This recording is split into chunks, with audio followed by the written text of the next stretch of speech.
Hey everybody, welcome.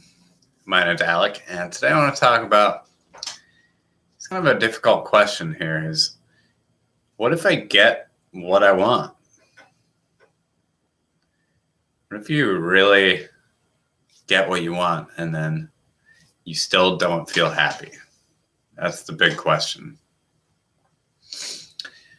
I live in Los Angeles, and this is a place that I believe is filled with people who have achieved a very high level of success, material success. And you hear these really sad stories of some of these people just going off the deep end, even though they have achieved all of their material desires or most of their material desires. I think there's something really interesting and important about those examples. I know Jim Carrey has a famous quote about it, which is, I wish that everybody could get rich and fulfill all their dreams, so they understand that is not the key to life. That's not what life's all about. You can probably tell if you listen to that, it wasn't an exact quote, but it's the sentiment of his quote. And as somebody who's reached a really high level of success, I think he has a pretty good perspective about that endless loop of fulfillment of material desires and how that can feel really empty at times.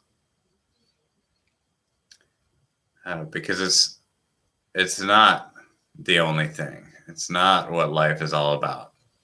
It's a part, certainly.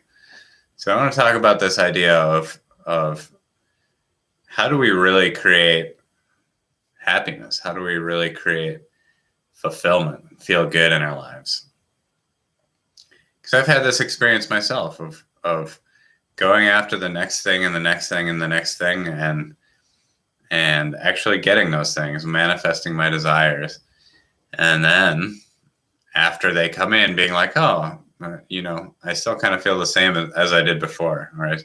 I still have some sort of scarcity pictures or insecurity or uncertainty about the future or whatever it is.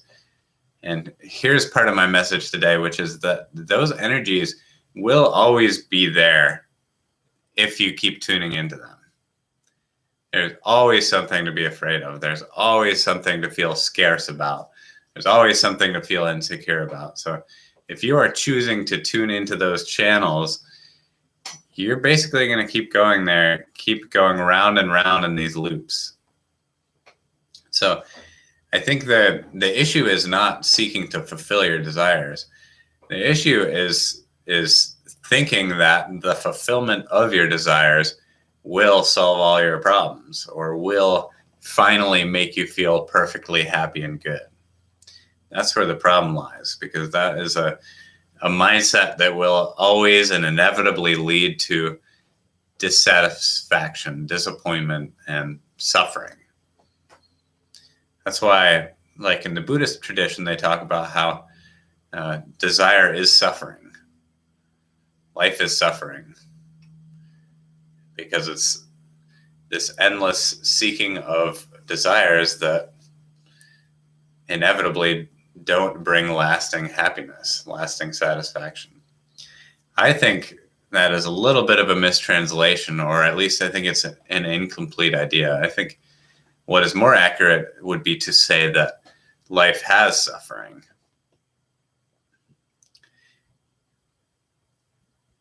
And attachment to your desires creates suffering. So what's the solution here? What can we do to actually change this dynamic? If you've been watching my videos, you'll know that I repeat a lot of the same concepts over and over again, and it's not simply for the benefit of memorization and for people to really get it programmed into their minds, if that's what they're seeking, but also for my own sake, to really embody these ideas. So this is one of the ones that I do say over and over again, which is that this is an inside job. It starts from the inside out. So you can, on every single day and every moment, put yourself into a state of fear or scarcity or lack, or insert negative emotion here. Or you can decide to put yourself into a more positive, more enjoyable state. These are choices that we get to make all the time. And so one of my favorite ways to move in the direction of where I want to be is to simply notice that which we appreciate already. What do we already have that can create the feeling of the wish fulfilled? Neville Goddard always likes to talk about the feeling of the wish fulfilled. So we're creating that feeling that we are seeking from the manifestation, and we are choosing to feel it based on our current experiences. So if you're seeking a partnership, how can you experience those emotions before you meet that partner? How can you be in that place every single day? Or at least visit that place every single day? Depends on the feeling that you're seeking from that partnership. If you are seeking love, then what do you love right now? Who do you love right now? How can you put yourself into that state on a regular basis? If you're seeking security, emotional security, how can you find a place of emotional security in your life right now and find it frequently? Put it into your regular programming. Because our brains are really they're habit forming machines in a sense. So the more we practice feeling a certain emotion or thinking a certain thought, the more easily it is to go back to that thought. So the first thing to do about that is, if you don't like where your emotions consistently are or where your thoughts consistently are, is to become aware of those patterns. The next thing to do is to start forming new habits, start forming new patterns. A really fun game I like to play, which I got from Teal Swan, who's a spiritual teacher, is a scavenger hunt for positive aspects. So the scavenger hunt for positive aspects is essentially going around in the world and looking for things that make you feel good. Just noticing. I believe the quote she uses is, "It is my dominant intention to notice things that make me feel good." Think about if everybody was walking around with that idea in their head. It is my dominant intention to notice things that make me feel good. That's a choice that we can make every single day. And it's a really joyful way to go around the world. I'm noticing this in myself more and more because I see how I flip-flop back and forth. I get in these places, these ruts of almost like looking for something to irritate me or make me mad. Like, why do I want to go there, to go deeper into that vibration? Another thing she likes to say is that it is impossible to hold a high vibration while focusing on something that makes you feel bad. I'll say that again. It is impossible to hold a high vibration while focusing on something that makes you feel bad. So, of course, things that we don't like are going to happen. And of course, there will be challenges and setbacks and etc. But we do have a choice here. We have a choice about how we are choosing to react or respond to the external stimulus. It's also a question of, are you creating your personal reality with your personality, or are you letting your personal reality dictate your personality? That's from Dr. Joe Dispenza. So this idea of choosing to form the personality that we want to be expressing, regardless of the external stimulus. So if you're choosing to be a kind and loving person, allowing things to get under your skin and make you feel angry or judgmental or fearful or whatever, are not really going to be in alignment with that personality that you're seeking to cultivate. Cultivating that personality will change your personal reality. Stumbling a little bit here with these words. Let me say that again. So cultivating that personality of the person who would live inside the personal reality that you're seeking is going to help form that reality around you. It goes both ways. It goes both ways. So we do have some choice, some agency in terms of affecting our surroundings, influencing the fabric of reality. So my point here with this video is to say that in every day we can make the choice of, if we want to choose to feel good, if we want to hold that dominant intention of noticing things that make us feel good, or if we want to, usually unconsciously, hold the dominant intention of noticing things that make us feel bad.